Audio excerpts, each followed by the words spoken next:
صلي وسلم وبارك على سيدنا محمد وعلى اله واصحابه اجمعين. يا صباح الفل، يا صباح السعاده. النهارده بقى هنعمل مع بعض كده حاجه حلوه. طبعا زي ما انتم شايفين هنعمل شوكليت كيك ونغرقها بقى في صوص الشوكولاته وبالف هنا. وطبعا هقولك على كل تكاتها وحركاتها بحيث انها تطلع معاكي مش مكتومه وتطلع ما شاء الله عاليه زي ما انتم شايفين كده. طعم وريحه ولون ما اقولكيش. طبعا صوص الشوكولاته احنا بنعمله على بخار ميه، بتحطي الشوكولاته اللي انت عايزه تعمليه وعليها نص معلقه زبده وشويه لبن صغيرين جدا. بتسيح الشوكولاته وبعد كده بقى بنحطها على الكيك زي ما انتم شايفين كده. هنجيب كوبايه الا ربع زيت، 3 بيضات، 2 فانيليا، واحده بيكنج باودر، وكوبايه سكر. طبعا الحاجات دي كلها احنا هنضربها في الخلاط مع بعض زي ما احنا شايفين كده.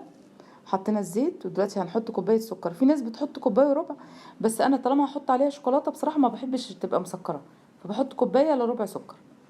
كوبايه الا ربع زيت، كوبايه الا ربع سكر. دلوقتي هحط كوبايه لبن لان انا عامله الصينيه اللي هي الكبيره مش الصغيره. حطي بقى اللبن اللي يريحك، انا عن نفسي بحب بخيره. هنحط كوبايه اللبن.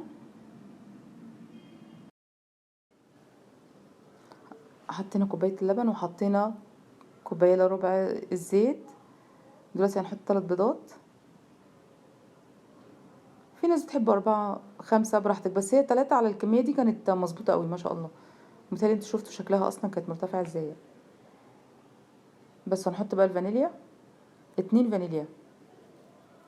لو عندك اللي هي السايبه بتحطي معلقه كبيره عشان خاطر ما يبقاش فيه ريحه زفاره خالص من البيض. بس هحط بقى 3 معالق كاكاو.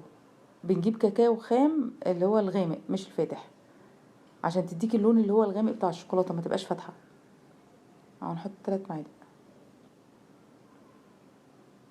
طبعا بقى هنضربها في الخلاط ضربا مبرحا 5 دقايق كده اهي. بصوا بقى شايفين ما شاء الله عملت كمان فوم ازاي. انا حتى بضربها شويه واعملها شويه، اضربها شويه واسيبها شويه عشان خاطر ببقى عايزاها تبقى مدياني النفشه دي. بس هنفضي بقى كل الكميه وهنحط 3 كوبايات دقيق. الدقيق لازم يتنخل، لازم تنخلي الدقيق عشان ما يبقاش مكلكع في الكيكه، وبعد كده لما تيجي تستوي تلاقي الدقيق باين. بصوا ما شاء الله كلها هوا ازاي.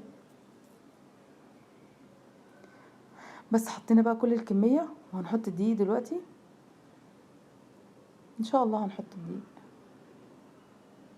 او 3 كوبايات دقيق. ضروري زي ما قلت لك لازم تنخلي الدقيق.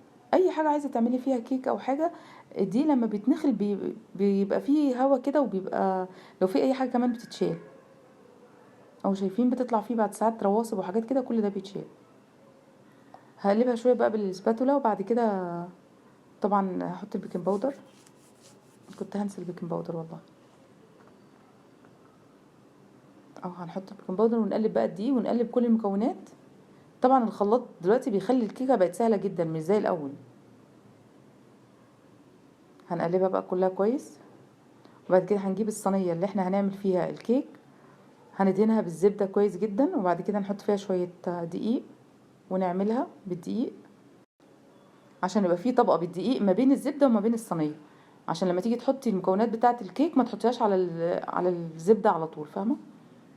بس كده عملناها اهي. انا كنت مقطعه شوكولاته كده خام، حطيت برضو قطع فيها شوكولاته. القطعه دي بجد كانت رائعه، كانت طعمها تحفه. والصينيه اهي معموله، اتعملت دهنتها الاول كلها بالزبده وبعد كده عملتها بالدقيق. هنحط بقى المكونات ونحطها في الفرن. مفيش اسهل من كده.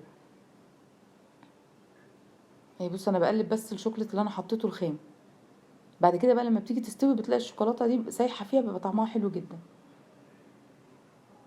يعني هنحطها. انا كده مولعه الفرن من اول ما بدات اعمل، يعني اول ما بدات اعمل الحاجات بتاعه الكيكه ولعت الفرن، لان لازم الفرن يكون سخن جدا. لو الفرن سخن مش بتهبط منك وبتبقى تحفه. كده هي خرجت من الفرن اهي، شايفين جميله ازاي. بصوا السمك بتاعها ما شاء الله. وحطيت واحد بس بيكنج باودر وثلاث بيضات عشان بس في ناس تقعد تقول لك مش عارفه ايه. بص ما شاء الله جميله وتحفه. وطبعا انا كده عامله برضو الصوص بتاع الشوكولاته على البخار زي ما قلت لكم. حمام ميه بتحطي فيه الشوكولاته ومعلقه زبده وشويه لبن صغيرين عشان تبقى الشوكولاته تقيله ما تبقاش خفيفه، لان لو خفيفه بتبقى طعمها وحش قوي. كده الفيديو بتاعنا خلص النهارده. لو عجبك الفيديو لايك وسبسكرايب وفعل الجرس عشان يوصلك كل جديد. اشوفكم الفيديو الجاي في رعاية الله.